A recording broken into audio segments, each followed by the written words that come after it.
মেয়েদের জীবন নিয়ে কিছু লাইন বলতে চাই।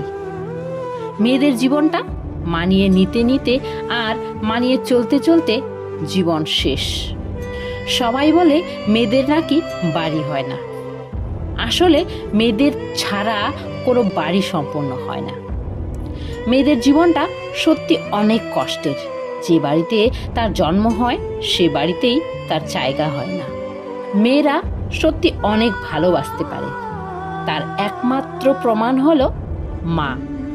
একটা মেয়েই পারে বুকের মধ্যে হাজারো কষ্ট লুকিয়ে রেখে সবার সামনে হাসি মুখে থাকতে। পরি হয় মেয়েরা, কিন্তু তাদের ডানা হয় না, তাই তারা উঠতে পারে না। বাবার বাড়ি হয়, আবার শ্বশুর বাড়িও হয়, কিন্তু নিজের বাড়ি হয় না, তাই কোথাও সম্মান পায় না। আমি একটা মেয়ে হয়েই বলছি, মেয়ে হয়ে